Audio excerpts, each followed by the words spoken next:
ಮತ್ತೊಬ್ರು ಕಾಲರ್ ಇದ್ದಾರೆ, ಮಾತನಾಡ್ಸೋಣ. ಮೇಡಮ್ ಶಿವಾರೆಡ್ಡಿ ಅವರೇ ನಮಸ್ಕಾರ. ನಮಸ್ತೆ ಮೇಡಮ್. ನಮ್ಮ ಶ್ರೀನಿವಾಸಪುರ ವಿಧಾನಸಭಾ ಕ್ಷೇತ್ರ ಕೋಲಾರ ಜಿಲ್ಲೆ. ಹೇಳಿ ಸರ್, ಹೇಳಿ. ಮಲ್ಲೇಶ್ ಬಾಬು ಅವ್ರಿಗೆ ನಮ್ಮ ಮತ ಮೇಡಮ್. ಹಾ, ಯಾಕೆ ಸರ್? ಮೇಡಮ್, ಮೋದಿ ದೇಶಕ್ಕೆ ಕೋಲಾರಕ್ಕೆ ತಗೋಬೇಕು. ಹಾ, ಯಾಕಂದ್ರೆ ಮುನ್ಸ್ವಾಮಿ ಅವ್ರು ಕೊಟ್ಟಿದ್ರನ್ನು ಗೆಲ್ತಾ ಇದ್ರು. ಓಕೆ. ಈ ಮುನ್ಸ್ವಾಮಿ ಅವರು ಯಾವುದೇ ಕಲ್ಮಶ ಇಲ್ದಿರ ಕೆಲಸ ಮಾಡ್ತಾ ಇದಾರೆ. ಅವ್ರ ಜೊತೆ ನಿಂತ್ಕೊಂಡು ಕೋಲಾರ ಜಿಲ್ಲೆಯಲ್ಲಿ ಒಳ್ಳೆ ರೀತಿಯಲ್ಲಿ ಕೆಲಸ ಮಾಡ್ತಾ ಇದಾರೆ ಪಾಪ ಅವರು. ನಮ್ಮ ಇಲ್ಲಿ ಬ್ಲಾಕ್ ಟವರ್ 75 ವರ್ಷ ಯಾವುದೇ ಗಣೇಶೋತ್ಸವ ಕೂಡ ಬಿಡ್ತಾ ಇರ್ಲಿಲ್ಲ ಅಲ್ಲಿ ಮೆರವಣಿಗೆ ಹೋಗೋದಕ್ಕೆ. ಮುನ್ಸ್ವಾಮಿ ಅವರು ಬಂದು ಅದನ್ನ ಕ್ಲಿಯರ್ ಮಾಡಿ ಇಡೀ ದೇಶದಲ್ಲಿ ನಂಬರ್ 1 ಕೆಲಸ ಮಾಡಿದಂದ್ರೆ ಮುನ್ಸ್ವಾಮಿ ಅವರು. ಅವ್ರು ಯಾವುದೇ ಕಲ್ಮಶ ಇಲ್ದಿರ ಮಲ್ಲೇಶ್ ಬಾಬು ಅವ್ರು ಕೆಲಸ ಮಾಡ್ತಾ ಇದ್ದಾರೆ. 100% ಗೆಲ್ತಾರೆ. ಗೌತಮ್ ಅವ್ರು ಯಾರ ಬಂದಿದಾರಲ್ವಾ, ಯಾರು ಅಂತ ಗೊತ್ತಿಲ್ಲ. ಅವರು ಇಡೀ ರಾಜ್ಯದಲ್ಲೇ ಯಾರು, ಅಲ್ಲೆಲ್ಲ ಬೆಂಗಳೂರಿಂದ ಬಂದಿರೋದು.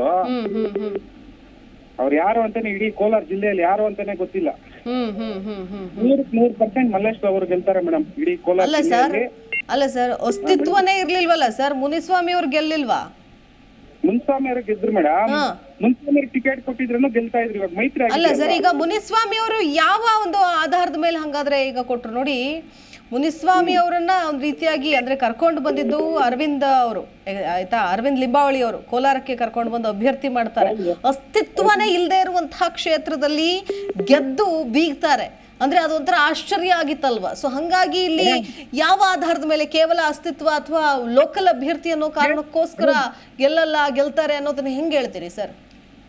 ಮುನಿಯಪ್ಪ ಅವರು 7 ಬಾರಿ ಗೆದ್ದಿದ್ರಲ್ವಾ, ರೈಲ್ವೆ ಮಿನಿಸ್ಟರ್ ಆಗಿದ್ರಲ್ವಾ ಅವರು. ಯಾರಿಗಾದ್ರೂ ಒಬ್ಬ ಬಡ ಮಕ್ಕಳಿಗೆ ಒಂದು ರೈಲ್ವೆ ಇದ್ರಲ್ಲಿ ಕೆಲಸ ಕೊಟ್ಟಿದ್ದಾರೆ. ಬರೀ ಹಿಂದಿ ಅವ್ರು ಕೊಟ್ಟಿದ್ದಾರೆ. ಯಾಕೆ ಜನ 6-7 ಬಾರಿ ಗೆಲ್ಲಿಸ್ತಾರೆ ಸರ್ ಅವ್ರನ್ನ? ಸತತವಾಗಿ ಹೆಂಗ್ ಗೆದ್ರು ಹಂಗಾರೆ ನಿಮ್ ಪ್ರಕಾರ? ಅವ್ರು ಏನು ಮಾಡಿಲ್ಲ ಅಂದ್ರೆ ಸೋತಿದ್ದವರು ಇನ್ನು ಇತಿಹಾಸದಲ್ಲಿ ಗೆಲ್ಲಲ್ಲ ಅವ್ರು ಕೋಲಾರಲ್ಲಿ. ಏನ್ ಗೊತ್ತಾ, ಲಾಲು ಪ್ರಸಾದ್ ಯಾದವ್ ರೈಲ್ವೆ ಮಿನಿಸ್ಟರ್ ಆದಾಗ ಬರೀ ರೈಲ್ವೆ ಅಲ್ಲಿ ನೋಡಿ ಮೇಡಮ್, ಟಿಕೆಟ್ ಕೊಡೋರು, ಚೆಕಿಂಗ್, ಕಸ ಗುಡ್ಸೋನು, ಪೈಲಟ್, ಎಲ್ಲ ಟೋಟಲಿ ಎಲ್ಲ ಇವರೇ ಇದಾರೆ. ಯಾರೋ ಲಾಲು ಪ್ರಸಾದ್ ಯಾದವ್ ಕಡೆಯವರೇ ಬಂದಿರೋದು. ಕರ್ನಾಟಕ ಕೋಲಾರ ಜಿಲ್ಲೆ ಅವ್ರು ಯಾರೋ ಒಂದು ಕೆಲಸ ಕೊಡ್ತಿದ್ದಾರೆ, K. Muniyappa. Okay sir, thank you ಕರೆ ಮಾಡಿದ್ದಕ್ಕಾಗಿ, ಮಾತನಾಡಿದ್ದಕ್ಕಾಗಿ. ಜಿ ಕನ್ನಡ ನ್ಯೂಸ್ ಈಗ ನಿಮ್ಮ ಮನೆಯಲ್ಲೇ ನೋಡಿ. ಎಲ್ಲ ಕೇಬಲ್ಗಳಲ್ಲಿ ಈಗ ಲಭ್ಯ. Sun direct 292, Jio TV 1334, U digital 162, city cable 51, GTPL 17, Abhishek cables 821, rock line telecommunication 51, Shri Basaveshwara number 60, Vinayaka digital number 53, in digital number 896ರಲ್ಲಿ.